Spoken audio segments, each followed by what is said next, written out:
রক্তদান জীবন দান, ফোঁটা রক্তই বাঁচাতে পারে অন্য জীবন, এই মহৎ বার্তাকে সামনে রেখে এগিয়ে এল পুলিশ।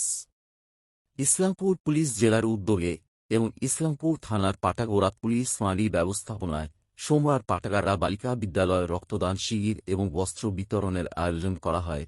এই রক্তদান শিবিরে উপস্থিত হন ইসলামপুর পুলিশ জেলার পুলিশ সুপার জবিত হোঁস, ইসলামপুর থানার আইসি হীরক বিশ্বাস থেকে শুরু করে পাটাগাড়া পুলিশ ফাঁড়ির ইনচার্জ হাসমির আলী থেকে শুরু করে বিভিন্ন পুলিশ আধিকারিক। অন্যদিকে ইসলামপুর পুলিশ জেলার পুলিশ সুপারের হাত থেকে বস্ত্র প্রদান করেন এবং যারা রক্ত দিয়েছেন তাদেরকে একটি করে গাছ তুলে দেয় পুলিশ সুপার। জানা যায় ১০০রও বেশি বস্ত্র প্রদান করা হয় এবং ৫০ জনের মতো রক্তদান করে পুলিশ অফিসার রক্তদান করে। কমিউনিটি পুলিশের যে কার্যক্রম প্রতিদিনই চলছে, একদম সীমান্তবর্তী একটা ফাঁড়ি পাটাগোড়া ফাঁড়িতে আজকে আপনারা বস্ত্র বিতরণ এবং রক্তদান শিবির করছেন। এই যে তবুও গ্রামাঞ্চল হলেও মানুষ উৎসাহিত, কীভাবে দেখছেন এসপি সাহেব এটাকে?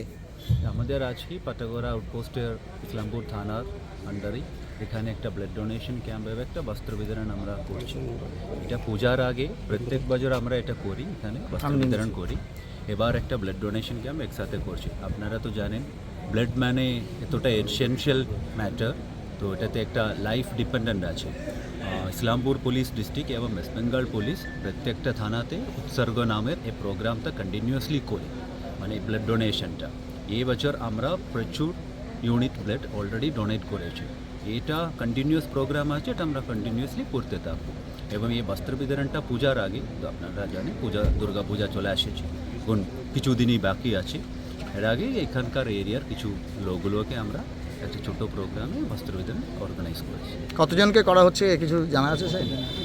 আচ্ছা, 50 টাকাটা বেশি ম্যাক্সিমাম হয়ে যাবে। 60 ব্লাড আজকে আমরা 50 দিচ্ছি, বস্ত্র বিতরণে 100-এর কাছে লোককে আমরা দিচ্ছি।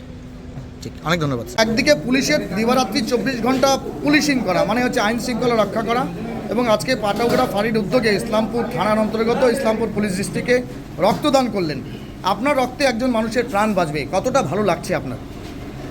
সত্যি আমি পাটাগোড়া এএসআই সুজন রয় আজকে ব্লাড ডোনেট করে এত ভালো লাগলো, যেটা আমার জন্য একটা জীবন বেঁচে যাক, এটা আমি চাই। আমরা পুলিশ প্রশাসনের দিক থেকে প্লাস আরও যারা ডোনেট করছে তাদেরকে আমি ধন্যবাদ জানাচ্ছি। খুব ভালো লাগছে, সত্যি ভীষণ ভালো লাগছে যে আমার ব্লাড দিয়ে যদি একজন বেঁচে যায়, আমি নেক্সট টাইম আবার দেবো। আর আমি প্রথম দিলাম, ভালো লাগছে। ঠিক, অনেক ধন্যবাদ। আপনারা আইন শৃঙ্খলা রক্ষার যোদ্ধা, তার পাশে আজকে রক্ত যোদ্ধা হলেন। আগে রক্ত দিয়েছেন? মাথা নিচু করে বলুন, অসুবিধা নেই। হ্যাঁ দিয়েছি, এর আগেও আগে দিয়েছেন? কতবার হলো এ নিয়ে আমার দুবার হচ্ছে। দুবার হলো? তাহলে ভয়টা কেটে গেছে? যে রক্তদান করলে শরীর খারাপ হয়, মাথা ব্যথা হয়, না ওগুলো কোনো এরকম কোনো অসুস্থতা লাগছে কি? না। চিকিৎসকরা তো আছে? না কোনো রকম লাগছে না। যারা রক্ত যোদ্ধা বা মনে করেন রক্ত দিয়ে মানুষের প্রাণ বাঁচায়, বা যারা এখনো দিতে পারেনি, তাদের উদ্দেশ্যে কি বলবেন অজয় বাবু? আমরা তো সমাজের শিক্ষিত সচেতন মানুষ। রক্ত দেওয়াটা একটা মানুষের সবথেকে বড় মহৎ কাজ। এই রক্তদান আমরা যারা রক্তদান করছি তাদেরকে সবার প্রথমে বুঝতে হবে যে রক্ত দান করলে কেউ না কোনো মানুষ যারা অসহায়, যারা ব্লাডের জন্য আজকে দৌড়ে বেড়াচ্ছে, পাচ্ছে না, আজকে আমরা যারা রক্ত দান করছি, আমরা যদি রক্তটা দান না করি তাহলে তো সেই রক্তটা তারা পাবে না। অবশ্যই কারখানাতেও রক্ত তৈরি হয়। হ্যাঁ, কারখানাতেও রক্ত তৈরি হয় না। তো মানুষ হিসাবে যদি মানুষের পাশে না থাকতে পারি আমরা, তো এটা আমি বলবো এই কাজটা সকলে যেন করতে পারে এবং সকলে যেন করে। আমি এই আশাটাই রাখবো সর্বসাধারণের কাছে, এটাই আমি আশা রাখি। এবং সুস্থতা আমরা কামনা করি।